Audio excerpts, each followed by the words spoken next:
What's up, everybody? Today I just want to tell you about a burrito.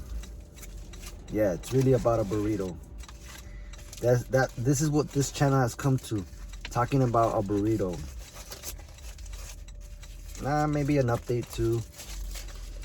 So recently I just been doing a lot of Uber, not too much, but I'm still trading.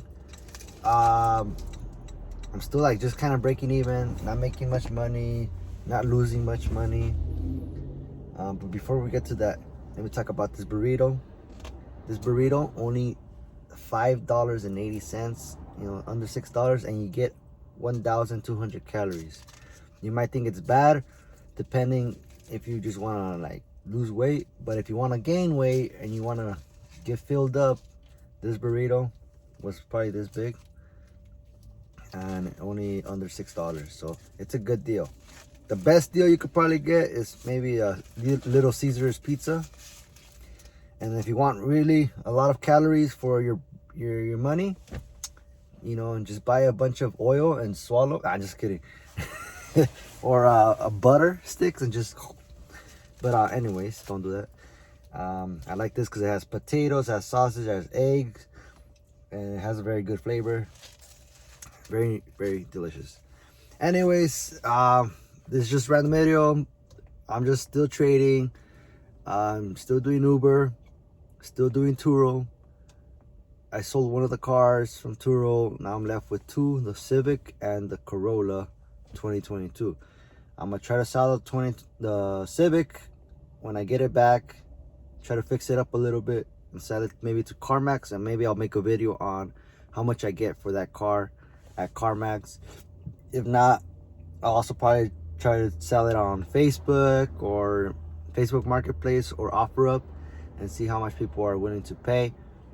But I honestly just want to not hassle through the sales process and try to get people, because a lot of people flake. They say, oh, I want it, and then they don't show up and this and that. They cancel, they back out. So I'm gonna go with CarMax and take advantage of this high used car market, where a lot of people are paying a lot for used cars. And let's see if CarMax pays me a lot for a used car. And then gas prices right now, they're crazy, right? I'm thinking to myself, maybe I get a Tesla if gas prices reach $10, which I don't think is possible. I mean, it's possible, but I don't think it's likely. But if it is, then hopefully by the time that happens, Tesla doesn't charge more for their cars. Or maybe I'll look for an alternative electric car brand like Kia, Ford, or any other that has. Because the reason I'm willing to go to a different brand is because an electric motor doesn't really differentiate itself from any other type of motor. They're all basically the same thing. Whereas a combustion engine has different parts made different material, and they can deteriorate at different rates depending on the brand and the quality. An electric motor, the quality there, I think, my opinion is that they're all pretty much even.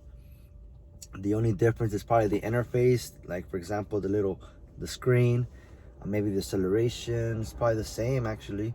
And other than that, electric cars will all be the same. They will all be equal and have similar ranges, similar acceleration rates, similar space, similar weight.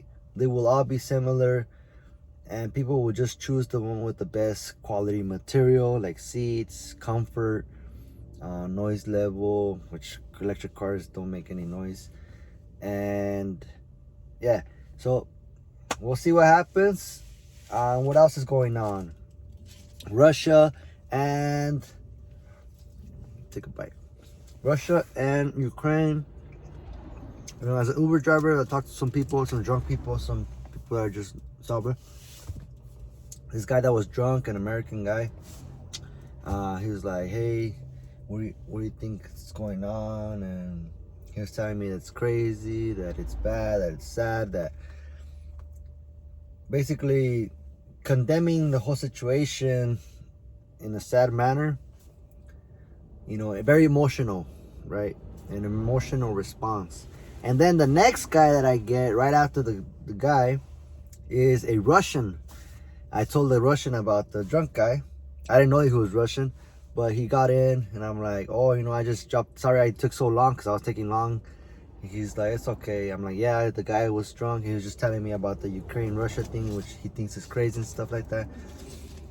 And he's like, yeah, man. And he started making some jokes and stuff, but eventually he's like, oh yeah, but I'm Russian, so a lot of people kind of see the thing through a different or a misinterpreted, brainwash or propaganda type of manner. And he basically was he was in between where, America pushes propaganda, and also Russia and the US both push propaganda.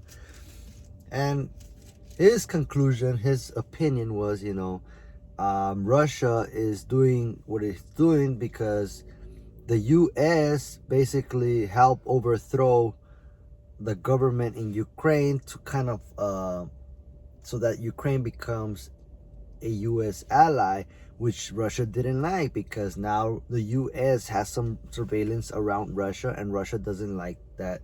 The US is just basically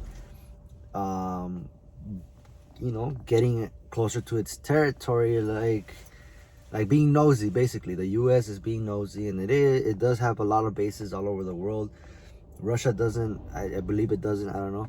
But he's just saying, Russia's just being offended by the way the US is just, incorporating so much of its military around the world and such.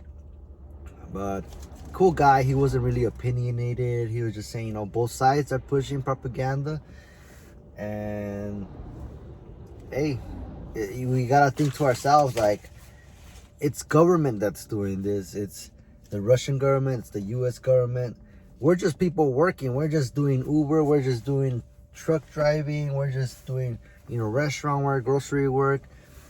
You have your own business and stuff, and you're just serving people, right? But here the government is over here just messing with each other, and then putting us, or your children, if you have children, into war and making them kill each other. So, our governments are crazy. They use us as pawns, like a chess game, and we're disposable to them. We pay our taxes. They require us to pay our taxes. Otherwise, we go to jail.